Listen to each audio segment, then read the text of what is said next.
Want to qualify to win a Legends Gamer or Legends Ultimate? Participate in the Summer League event and you may be able to do just that. Current Legends Ultimate owners can participate in the 10-week Summer League event starting June 5th, 2020 and ending August 9th, 2020. During that time, there will be a series of weekend leaderboard events for select games each week. This is a battle to the end. Practice up, make your scores count, and top the charts once and for all, and have a beauty of a prize to show for your hard work. Have fun on the leaderboards, and good luck.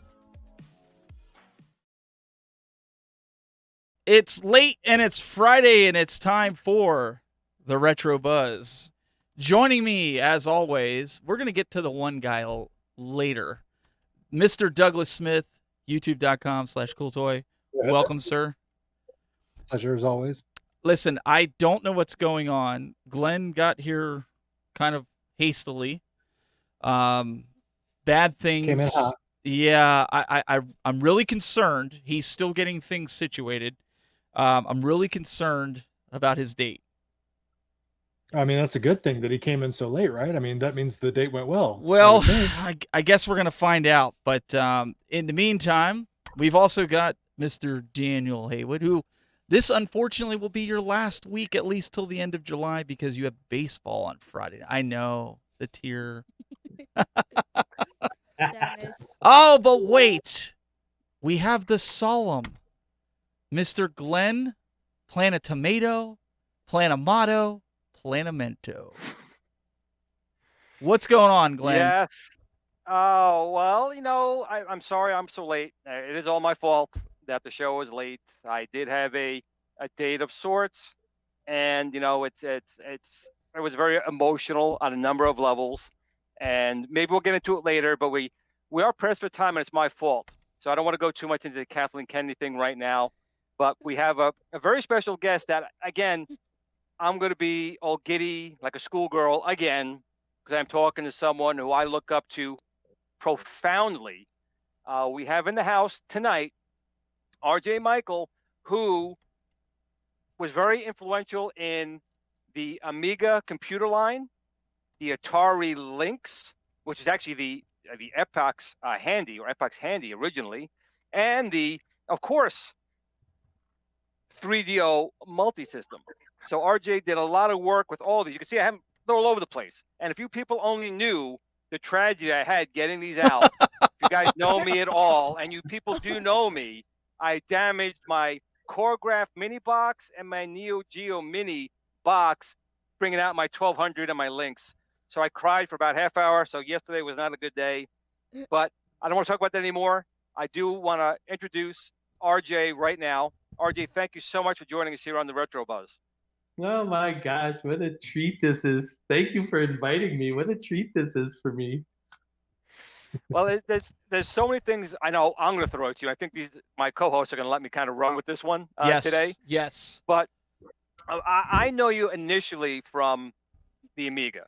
You guys started with the Amiga, correct? Could you tell us a little bit what you had done with basically the beginnings of that machine? Yeah, I was one of the founding engineers of Amiga, and one of the people that helped invent the machine and make it what it was. I had a big part from my perspective because it meant so much in my life, and we were able to change so many other people's lives with the stuff that we did. But in fact, down there in the trenches, I was just one soldier with a great team of people that we were working with. It was astonishing accomplishment with just a handful of engineers to pull that whole thing off. It was remarkable, and I love that I was part of it, and I love that it has become so important over the years, and can't tell you how delighted I was to have had the great fortune to have been invited to, be part of that thing. God, it changed my whole life. And it was an amazing time because I'm sure a lot of people know, because I've said it before, and of course, a million people watch the Retro Buzz, that a lot of the engineers for the Amiga were actually Atari engineers. And, the original brainchild for the machine, Mr. Miner, was an Atari engineer. He wanted to create it there. Atari wasn't on board. He set on its own. You started your own little company, the Amiga company, making the Joy board. And I do have one of the little Amiga power joysticks here. You remember these? So I got one of these too. And it's a great joystick. It's a fantastic joystick. And what I want to get to is that you guys did what you could do. You ran into a money problem, and Atari kind of came in to save the day, kind of, with a very, well, being Atari as they were, an offer you couldn't refuse. But at the last minute, Commodore came in to save the day. Can you tell us a little bit about that? Yeah, first of all, while some of the real meat of the engineering department was Atari, a lot of the hardware engineering was not Atari, and almost none, I think none of the software had Atari Vintage behind us. It was, I mean, those people, Silicon, well, you know, it's various people around Silicon Valley. And, but anyway, I don't think too much of it was Atari, but it was heavily Atari influenced because, like you said, Jay Miner, who is, you know, you happily call the father of the Amiga. He was at Atari and wanted it to happen with Atari, but by time Atari was trying to buy the Amiga, it was no longer Jay Miner's Atari. It was this new thing that was being run by this family that had been kicked out of Commodore, and now we're trying to use Atari to sink Commodore as sort of a, you know, anger vengeance thing sort of thing. And so they were trying to buy the Amiga not to follow the mission, the dream that we had with the machine, but instead just to use it as a weapon to try to hurt Commodore. And they almost succeeded because they gave us a check for a big pile of money, and we only had a month to try to figure something else out. And then who else was going to come up with anything? Atari was at that point the only suitor, and we almost ran out of time. And at the very last minute, when we almost ran out of time and had to sell it to Atari, Commodore learned about the whole deal, and Commodore stood up and found out what Atari was offering us. And the guys at Commodore said, "Oh, well, we could do a whole lot better than that for you. You know, if you want, we could like fill your coffers with that." And they did. I mean, they were like they ended up coming in more than 4 times as much what Atari had been offering. And it was like this miracle because, one, we didn't have to sell it to those guys who clearly, you know, we came to understand over the course of the negotiations that they didn't want us. They didn't want the team. They didn't want the group of people that had made that thing come into existence. All they wanted was the hardware. They wanted the rights to the hardware, and they were going to put their own people on it and make a thing happen. Later on, when those same people bought the Lynx from Epyx, the name of the company is Epyx, EPYX. And we, as you said, we called it Handy. Handy was our internal code name for that project. And you know, likewise, when they bought it, they didn't want it for the engineering staff. They didn't want it for the tools that we had developed. They were just trying to buy the hardware and do their own thing with it.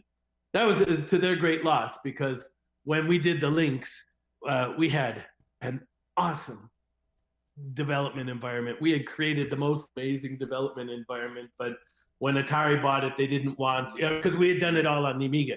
The original Lynx development environment was all on the Amiga, and Atari wasn't. Yeah, Atari wasn't. They weren't happy about that, were they? They weren't happy about that at all. You know, to develop for this little machine, for this little Lynx, Atari had to buy the competitor's Commodore Amiga to write code for this little guy. So that must have really burned them. It was so bad. And it's even worse.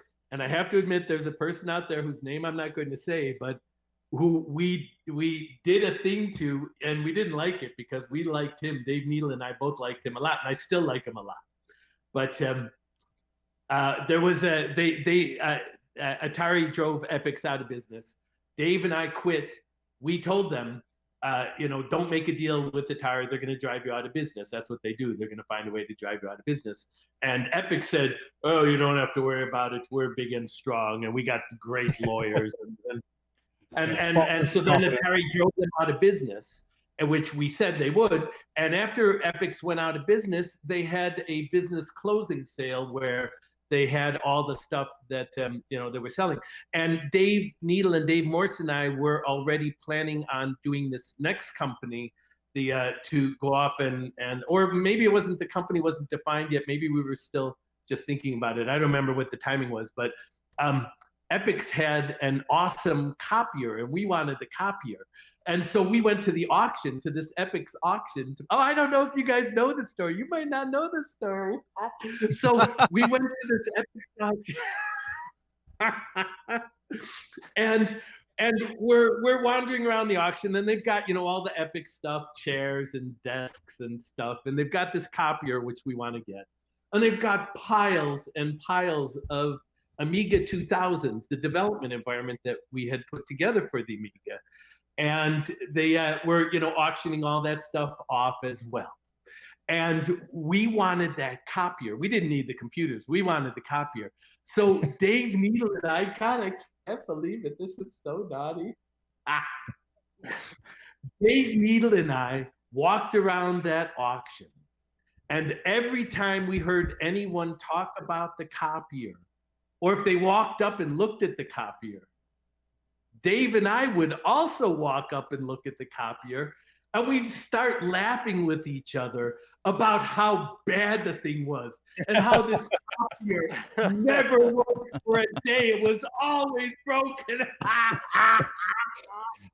Downplay it so the bidders didn't want anything to do with it. Well played.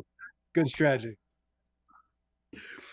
But then the horrible story is that when the Amigas came up for sale, we knew that the only person really that wanted the Amigas was going to be this friend of ours from Atari, whose job it was to buy Amigas from the auction, because, the Atari figured they'd be able to get them for a price.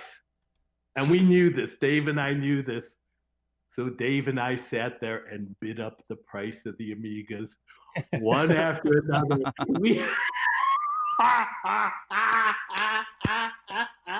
Pad those numbers. Tony Schiffballer says that RJ owes you you owe him $1. Why? I don't know. Did you work with Tony, or was he in the development? He's in the chat room saying that you owe him $1. I don't. I have interacted with Tony a lot over the years. I just don't remember what the dollar is about. But I lose bets all the time. I'm not surprised I owe Tony $1. It's all his fault. So after the stuff with the Amiga and the links, wait, how did you? Wait, sorry. Oh, yeah, sorry. right, sure. Wait. Somebody asked Tony, what do I owe him $1 for? Anyway, please go ahead, Glenn. Oh, sure. So with the Amiga and of course the links, how did you and Dave, and we lost Dave a few years ago. He was a very nice guy. How did you guys get involved with the 3DO project? So when we did the Amiga, it was Dave Needle was one of the important people on the hardware side.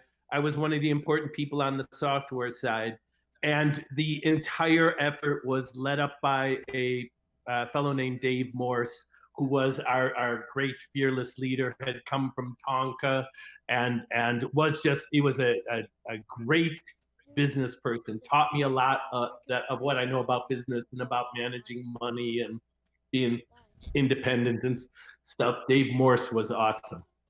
And Dave Morse, Dave Needle, and I made up a triumvirate. We had the software side, the hardware side, and the business side. And the three of us knew enough about one another's operations that we could interact, we could help, we could discuss, we could make decisions together as a group, and really understand, all three of us, what was going on with the other parts. But then once it was decided, each one of us independently could go off and execute and make it happen. And the three of us, it was a powerhouse that was beyond dreaming such a good thing could happen in my life, that I had years and years working with Dave Morse and Dave Needle. And we did originally the Amiga together, and then we got together and did the links together, And then we got together and did the 3DO together, the three of us. Fantastic team. Just fantastic. Now, what would be your, I guess, favorite memory from that era? Did you enjoy more working on the Amiga, the Lynx, the 3DO, or can I not make that kind of comparison because to you they were all these little babies of yours? Oh, they're all babies of mine, but just like my own children, I happily will tell you which one is my favorite if you really want.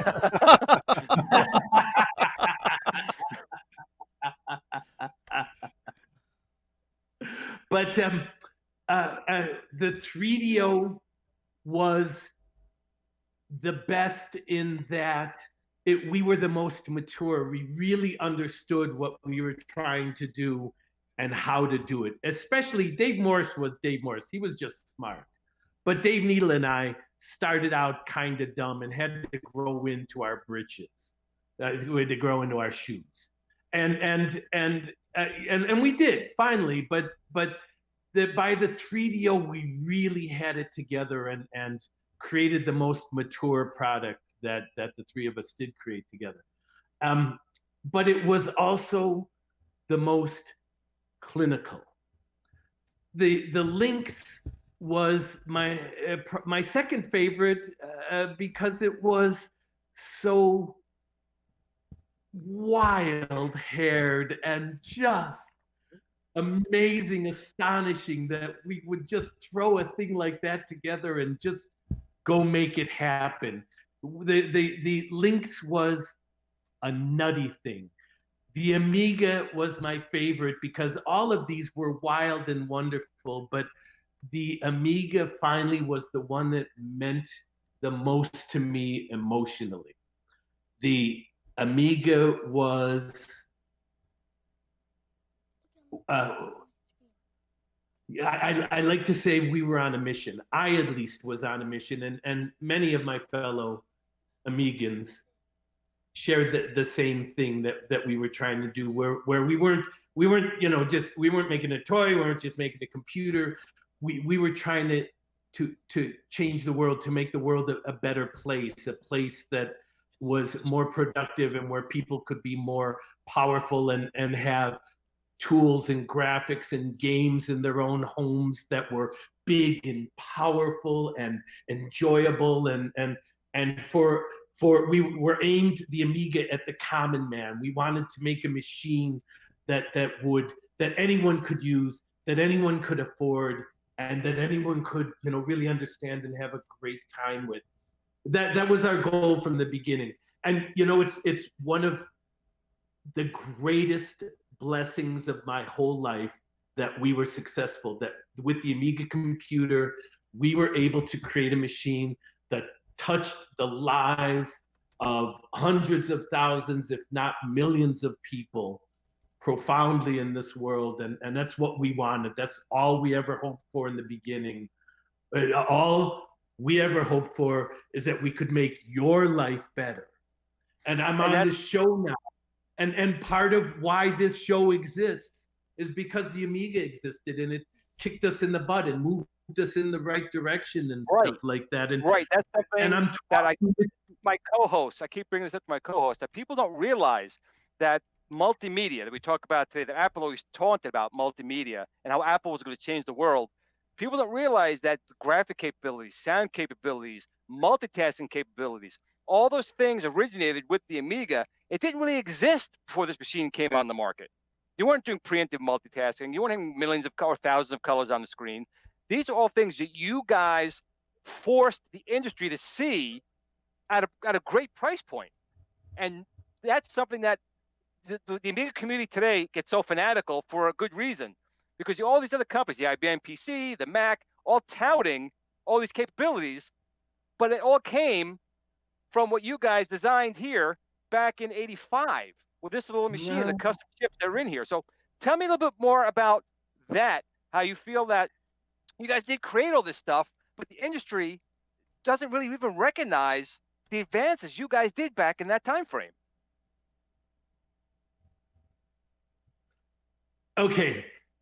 I've got this joke that I'm going to publish someday that has a little detail of a piece of an engineered product. And it's a photograph of this little detail. And the detail is there's a switch, a little switch that has, it's a 3-position switch. It can switch to one of 3 little positions.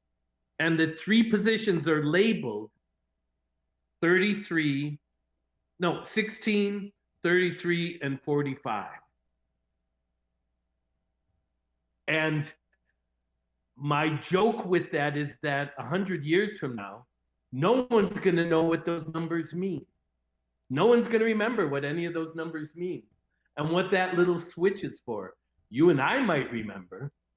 You might not remember anymore. But 33 and a third, to be more accurate. But it's all going to advance. It's all going to move forward. We're not going to remember. 100 years from now, people won't even be able to imagine technology that wasn't multitasking, that wasn't, fully integrated and all of that stuff. And while it irks me a wee little bit that the Amiga in the popular culture may not have established a place for itself, the people that really know, the people that really care, know about stuff like, where the Amiga fits in, where the original inventor of the mouse fits in, what J Miner did before, during, and after Amiga. It'll be written down, and that's okay for me, because I have to tell you the truth. I'm lucky that I'm so lucky. I was so lucky to have found myself over and over again in the presence of engineering efforts that I could be part of, and I can tell a good story, and so I did the speaker circuit for a while and stuff like that. I'm blessed in that way to have had a chance to work on stuff like this, but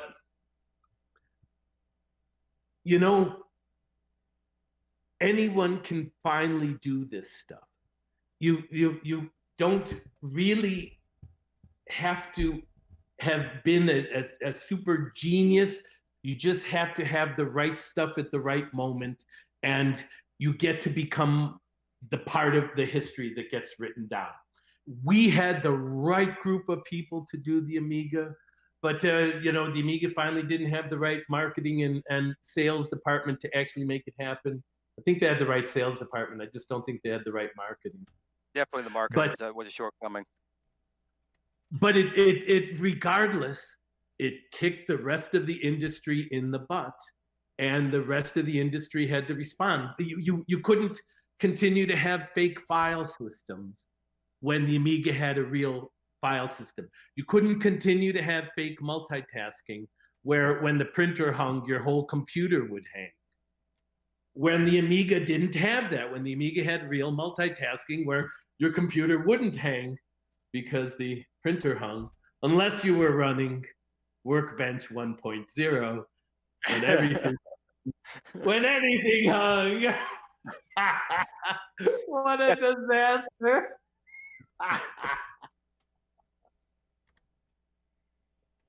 We got a super chat in the YouTube from Zohar, and he just said super chat for his awesome laugh. So RJ, your laugh is infectious and everyone's loving your story. So thank you.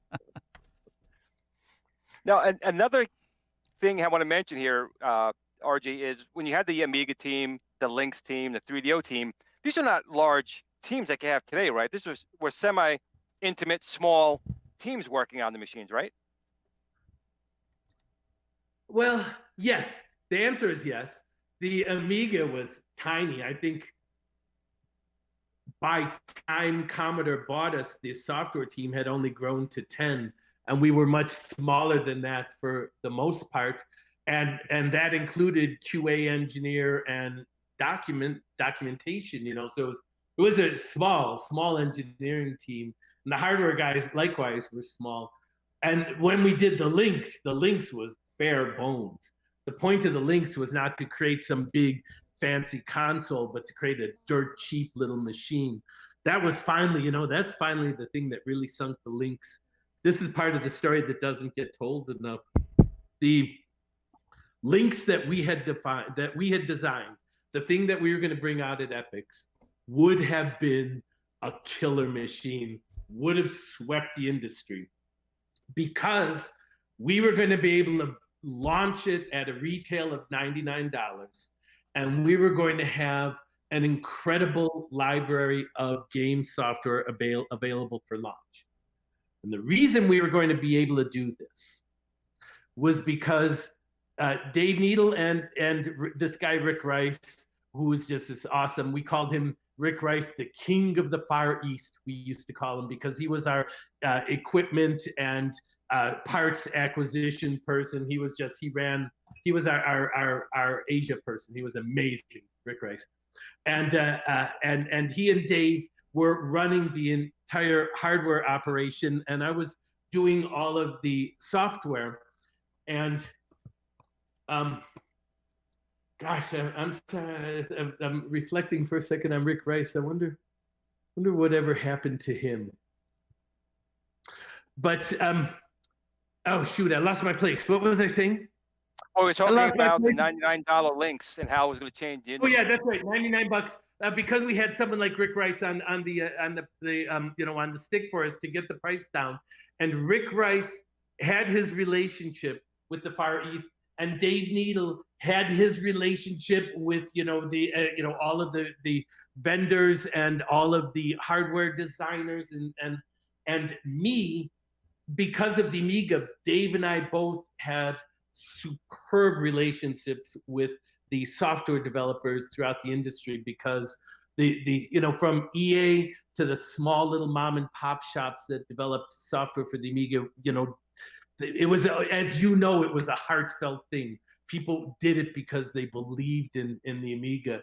And so it was real easy for me to have this relationship with them, where they were enthused, they were behind it, we were behind it, we were all going to do it together. Dave had the hardware, the vendors, I had the software. It was going to be like this big success.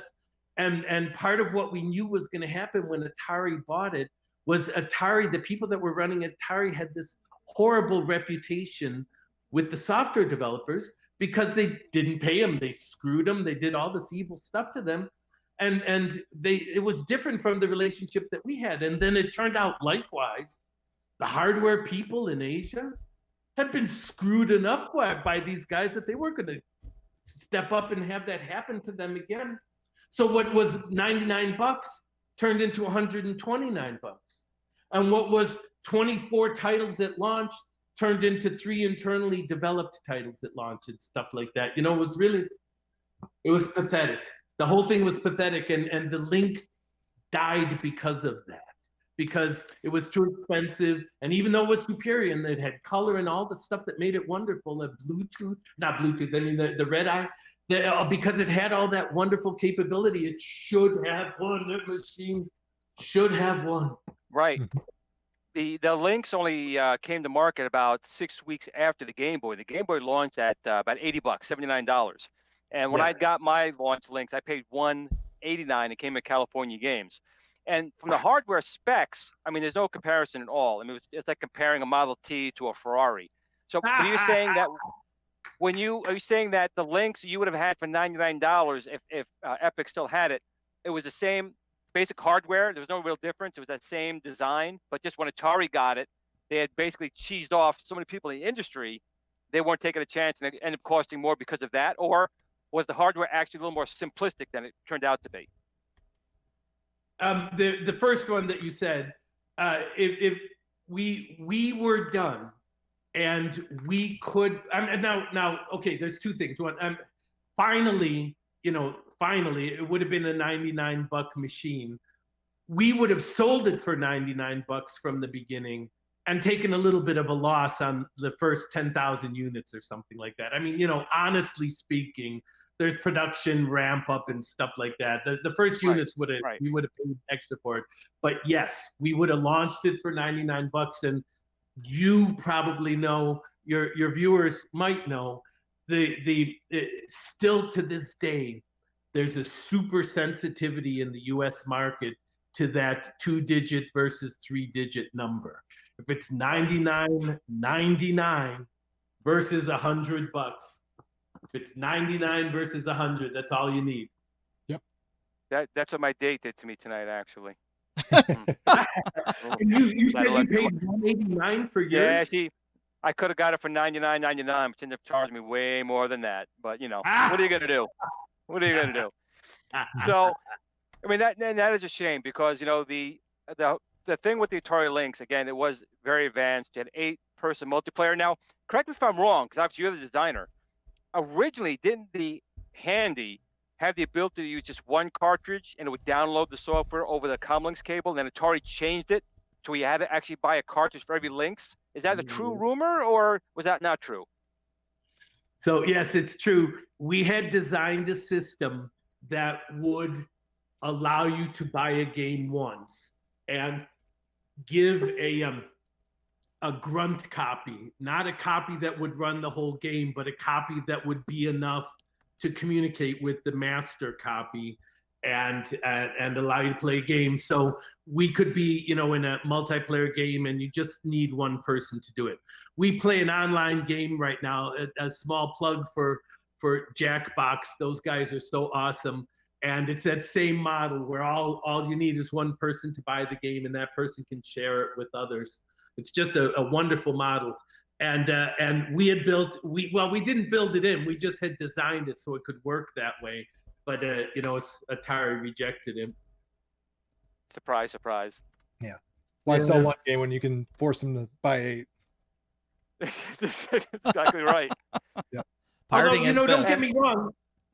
Don't get me wrong. I have no problem with the company making money, and I don't have any problem with a corporation doing stuff that'll maximize its profits and stuff like that. It's just, there's a difference between trying to make money and being cutthroat. And I think there's plenty of everything to go around, and that you can do it with goodwill and make it happen for everyone rather than, slashing tires out in the parking lot. Now, speaking of slashing tires, was the Lynx always using cartridges? I also heard a rumor that it used almost like a cassette. Was it always cartridge based? Yes, it was always cartridge based, except we had other mechanisms that we had built for development that never actually, I don't think, made into actual developers' hands. I think it was just for our internal use because we didn't have, the mag tape thing right at first. And so we used other mechanisms, serial ports, and I don't think we ever did cassette tape, but we did other tricks to fake the system into believing, it was running like it should. But I don't think any of that ever got into the hands of the software developers outside of our initial group. Our initial group included Dave and his team putting together the hardware. I did a runtime library for the Lynx, and I had a team that did tools. And then in addition to that, we developed 6 games that would be available for the launch. And they were 6 of some of the most awesome games that were available for the Lynx, including one of my favorites of all time, this game called Gates of Zendokon. Oh, yeah. That was the first game I bought. Gates of Zendokon. It's one of my favorites because it's got my face in it. You know about that? Yeah, yes, but if my face was in it, they'd return it. So it's better your face than mine. RJ, we've got a question from the YouTube chat. It says, can you ask RJ about his educational background? Seems like they were doing a lot of cutting edge stuff at the time. Ah, cool. So I got a degree in computer science from the University of Illinois. And my degree was, it would have been 79. And it was both not only a real creative, inventive time for the, for the computer industry. The Apple was about to be launched. The mouse was being invented. But even more than that, a whole bunch of other stuff was being invented right there at the University of Illinois. There was the video graphics department was at that time, while I was studying there, they were inventing this new technology that would take a live video feed. Now get this, it's game changing, it's remarkable. Would take a live video feed and allow you to create a graphic and overlay the live video feed with this graphic that you created that the live video feed would show through. A thing like a banner at the bottom that said RJ Mical, something like that. They were inventing it. We don't know nothing about that. We don't know about superimposing graphics on video or doing any of that stuff. We don't know nothing about that. Can you imagine it? I got to witchcraft you speak. Nope. So it was truly a cool time. I played one of the original flight simulators that, when I played it, was not a 3D flight simulator that showed planes, but what it was a top-down radar view of an airspace with little symbols to show where the various airplanes were. And it was remarkable because it was updating live. It was, like Pong, where Pong was updating live and the boop, boop, boop, boop. But this was airplanes. Little, symbols showing the different airplanes. And I don't know if I want to be an airplane that's getting boop, boop, boop. I don't want to be in that plane. I was going to say, he got you all excited by doing, he mentioned Pong, so he did. That was it. He did. That was the end of it. That got me going. Yeah. So did you play a Pong? A hardware one, or do you remember the first Pong? Glenn probably owns like 50 versions of Pong. Yes, I do. I'm not shy to say that I have the original 1972 Magnavox Odyssey, and I played it when it was released. I'm not afraid to say that. And I have the Atari Pong, Warlords, some of my favorite games. So yes, these young guys, you don't realize what they missed out on, RJ. But I was there. You designed it maybe, but I enjoyed playing it. Hey, the oldest game I played when I was in school was the little turtle that you had on the computer when you were in computer class, and the turtle went around the screen, whatever it was called. Logo. See? So, we both know. RJ, me and you win. We won again. We looked forward. Doug, did you play that in school? I mean, we looked forward to that. I missed that. No, he played Turtles. He was Turtles, Ninja Turtles. Yeah, he played the Ninja Turtles, not those turtles.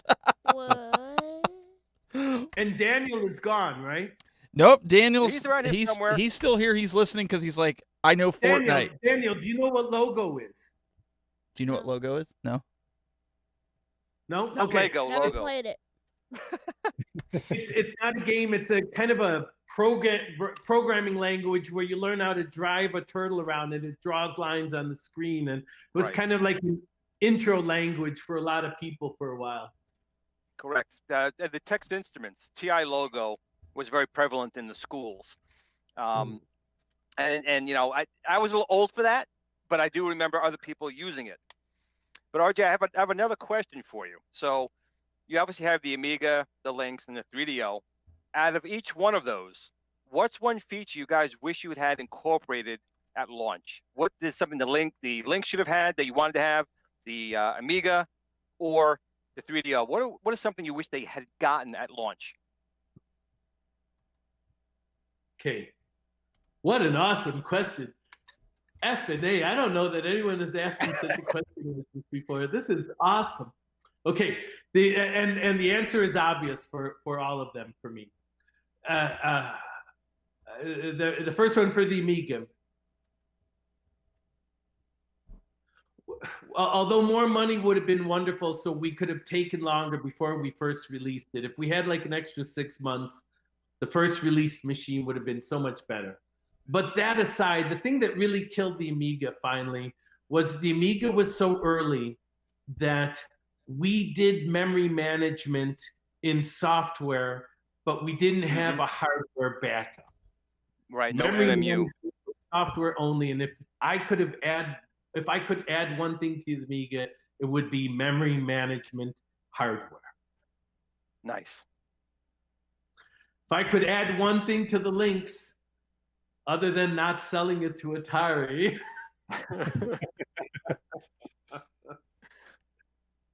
I would add true multi-machine communication, true red-eye as an infrared communication pod as we had envisioned it, not the wire that we ended up with.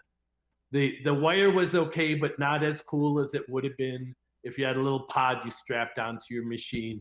And we had two models, one a pod that you strapped onto your machine, but we were always worried because if you took a pod and strapped it onto your machine, that you would end up blocking it. If you held your machine down here, you'd block the pod. So we had a second version of it, which was the pod plus a wire, so you could drape it over the top of your leg and hang it out. And I don't know which one would have ended up happening more, the pod or the pod with the wire. I don't know, but if I could have added one thing for real to the links, it would have been an infrared communication pod. And I mean, 3DO, I gotta stick with the price. If I could change one thing about the 3DO, I would have begged the management team of 3DO when it was launched to reconsider that price, because the 3DO was by far and away the superior machine, and as was the Lynx, as was the Amiga, and should have done better. And but that 3DO though, but the 3DO was manufactured on a hardware side, and software was done independently of that. 3DO company sold the chips, correct? And then other manufacturers had to make the hardware.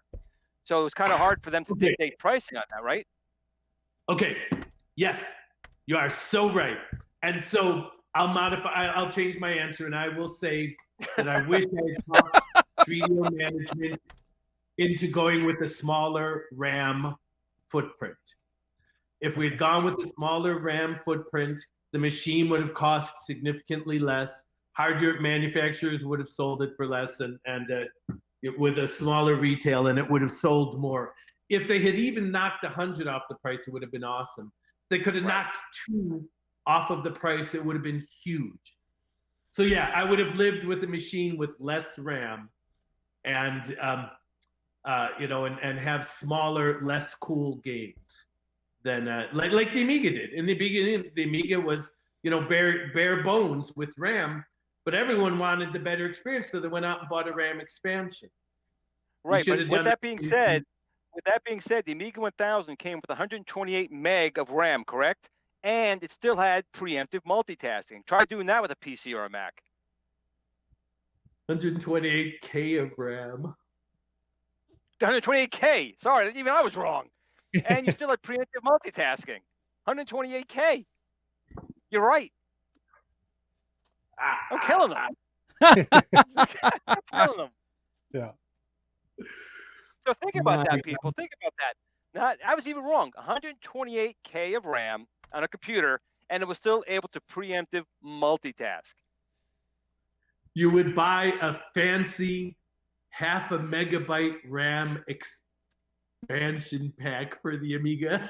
0.5 12K, megabyte. that's right. Yep.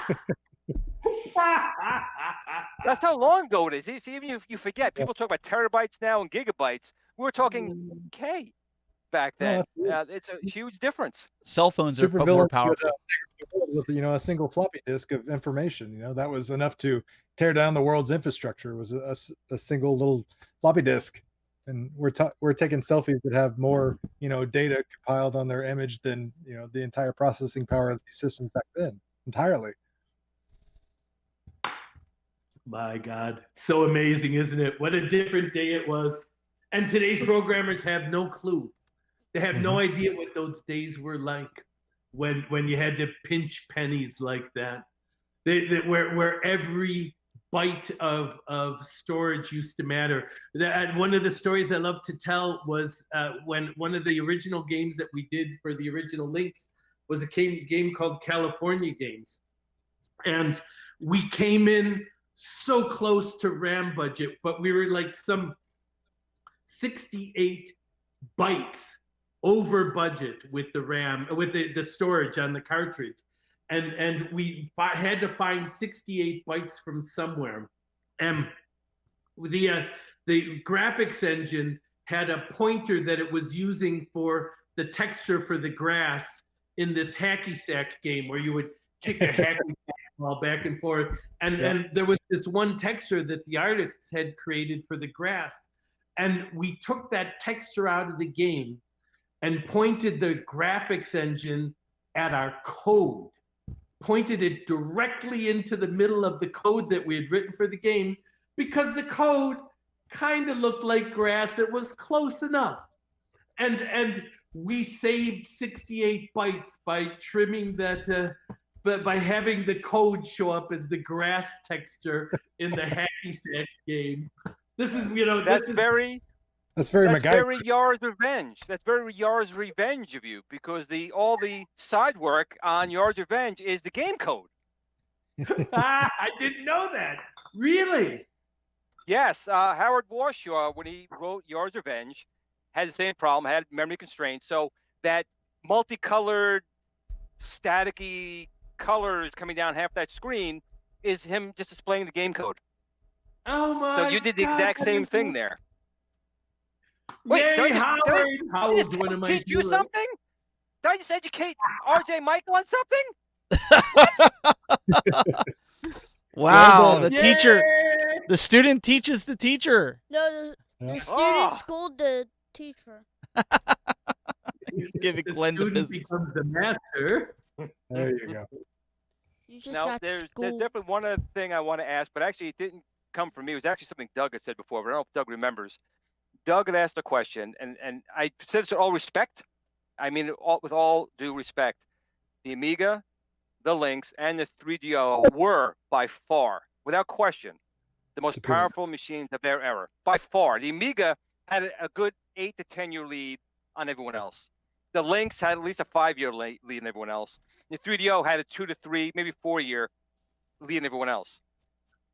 How do you feel that you made all these incredible machines, these incredible architectures, these very advanced machines, and yet none of them, they're beloved, don't get me wrong, all of them are beloved by the people who have them, but they weren't that one that stuck. They weren't the PlayStation 1. They weren't the Xbox One. They weren't the Atari 2600. How did that affect you and the team with that? And I mean that with all respect, because I love these machines. I have huge respect for you. But how does it feel? I mean, look at me. I have my YouTube channel. I'm on 35 years. I have 3 subscribers. So I kind of feel it from that point. But how does it feel? Well, wait doing that a kind of work? second. It's a labor of love. Wait a second. Before he answers that, let him think about that for a second.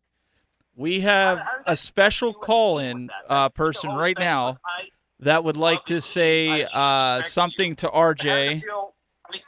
Caller, you need to mute the stream if you can. So I kind of feel it from that point. So, But how does it feel? Well, Hold on. wait a second. I sound really cool on the. yeah, you sound really cool, but we've got the CEO of Arcade One Up who'd like to say a few things to you, Mr. RJ. Go ahead, Scott. RJ, how you doing, buddy? Scott, who? You don't know me. I'm just a fan. He's just a fan. Hello, Scott. This is Scott hear me? Baccarat. He's the CEO of Tastemakers. He makes the Arcade One Up arcade machines. Hello, Scott. So we make a lot of those machines that you were involved with, but we do them for home use. Can you hear me? Yep, he can hear you. Yep. And I'm sitting here listening to this podcast, this conversation you're having, and actually it's great because I'm learning a lot that I had no idea about the history. I think you probably know guys like Joe Camico, who probably worked with you on some of the Defender stuff. Yep. And just those machines were just so incredible. And I just wanted to call and kind of just show some respect and say thank you, because without you guys kind of laying the groundwork initially, we would have never had the opportunity to do what we're doing today. And I'm going to tell you personally, just no business or anything else, I spent a lot of days, a lot of hours, and a lot of time playing Defender, Pong, the rest of them. And it was a great motivation for what we're doing today. So I just want to say thank you. you play Pong now today? You play Defender today? I couldn't play Defender today if my life depended upon it. Uh-huh. But I was pretty good back in the day. I still do play Really? Pong. Yeah. I never got I good mean, at Defender truth be- or Stargate. You had to be like some sort of Defender was octopus good. to play the game well. Yeah, you had to have that crazy finger combination, right? You know, the guys Well, know being to a this teenage day. boy in that era, you had to be an octopus with the date. So that gave you some extra it- dexterity in the game of But Pong. but you know what, Scott? You could probably still beat Glenn. I could I try. don't know. Scott, I will come down to your office. I'll bring my Atari Pong console. We'll go head to head in some Pong. Done. Glenn, There we RJ, go. where are you? RJ, where are you based out of? I'm in California in the United States, and I have been sheltering at home for more than 3 months. And one of the cool side effects of it is that we have now applied to the federal government for statehood for this beard. This baby is impressive, don't you? You know, I have one, but mine's not clearly as long as yours. But yours looks more distinguished than mine. Distinguished. Glenn, Uh-oh, Glenn, he wants to Anyway, say I just wanted to call in and thank you very much. Be safe. we appreciate it, Scott. Appreciate you calling in. Yeah, And thank you for calling, buddy. All right, guys, take it easy. Thanks a lot, guys. Take care. Bye, take Scott. care. Thank you. RJ, that's basically you just spoke to the president of the gaming arcade industry right there. So we pay homage to Scott. Well, that's why normally we don't Bow. take live phone calls during the show, but I felt like this is one that we make an exception. He really wanted to, pay homage to RJ, and I was like, yeah, call in, man. Glenn. We'll get him on there. Yeah, that was awesome. Thank you. What a treat. Well, there's definitely a connection too, because like RJ, a lot of what you've developed, the goal it sounded like, and the basis for a lot of the projects you worked on was getting these games and these computers and things like that to as many people as possible. And that's the similar kind of thing that Scott's doing with Arcade 1-Up. He's trying to revitalize the arcade industry and make it accessible to people where previously we all just grew up as kids saying, oh man, golly gee whiz, I wish one day I could own an arcade machine in my own house now. And Scott's company is kind of making that not only available, but it's captivating people's attention by allowing them to not only buy an arcade, but many arcades and have those experiences that they had growing up at their homes. So it's no fog required. And no fog required. And I can honestly say, like my son is a big fan of Centipede. Like I think he got to level 17 on the Arcade 1-Up Centipede machine over there. So, I mean, for a 7-year-old in this day and age, right, to play Centipede is. I also want to say something. To Go ahead. Glenn. Say something to Glenn. He wants to say something to you, Glenn. We all know you're bad at Pong. You don't have to hide it. Not Pong, baby. Not Pong. I said bad. Pong's my No. boy. He could probably Pong's my play boy. Pong. All right, we'll have to do that on the Legends sometime. You'll have to play Daniel if we can get. I'm sure there's Pong on there. We could play it and play it over. There is. Or, And then we'll film it. There is. Or There is. There is. Or we can just battle on Centipede. We can do that too. Although Centipede that. calling you out. All right. he is. All right. That's But- like but- my favorite game ever. It's favorite game. No yeah. cheating now. Don't be when I'm off camera. Your father comes in and plays a little bit. It's got to be camera on you the whole time. No, literally, I'm. He beats me. I am not good at Centipede. He beats me. So And I'm a 7-year-old that is in 2020. Ooh, I already told witchcraft. RJ I already told RJ the truth. You're 42. You're a midget. So RJ knows the truth. well, either way, Nope. RJ. I mean, it's. I've been I'm like Doug, just kind of sitting here listening to because this is kind of Glenn's forte because Glenn is like the human dictionary when it comes to this stuff. So it was just really interesting to hear these stories and If you've got a few minutes, we're gonna wrap up the show, and then we'll do like a don't wrap it up just yet. Don't wrap it, we have that one question he has to answer. yeah, still. we're gonna get that Ah, question yeah. answered, but then after that, I still got that last question, but I Yep. also could tell you a quick Pong story. You want to hear a quick Pong story? yeah, Absolutely. we do. So we want to tell everybody too. You guys can call in. We'll put up the phone number after we wrap up the show. We'll keep them around 15 minutes, and then if you're able to, and they can call and ask you some questions, and maybe you've got some answers for that. So back to Glenn's question. Glenn, you might have to refresh his memory a little bit because I kind of forget what you asked Sure. him. I know, Sure. me too. I'm gonna put it. The disclaimer was all respect. That was the first thing, but making the advanced Amiga 3DO and the Lynx, which were by far the most powerful machines of their times, how did it feel that they never actually took the market by storm like they really should have, but they just didn't? How did that affect you guys? Yeah. So it's like it's a two-part answer for me. The first part is, I personally won. I have had an astonishing life where I have been able to stand in the company of brilliant people, and I point to Dave Morris and Dave Needle as the two most powerful companions I've had over all of these years. But that's just to name two. There's countless amazing, wonderful people that I've had a chance to work with over the years. Happily, the vast majority of them I'm still friends with to this day, and will hang around with and go to dinner parties or Burning Man together or whatever. And so I personally won so big time in life. Everything I've done was building up of the stuff I did before Scott came on and talked about arcade.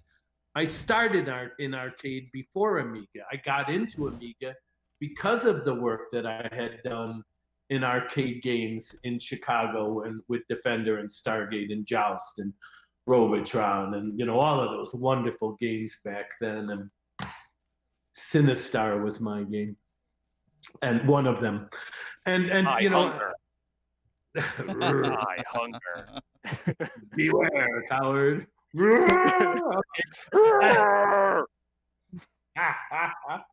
But so me personally, opposite of I got no complaints.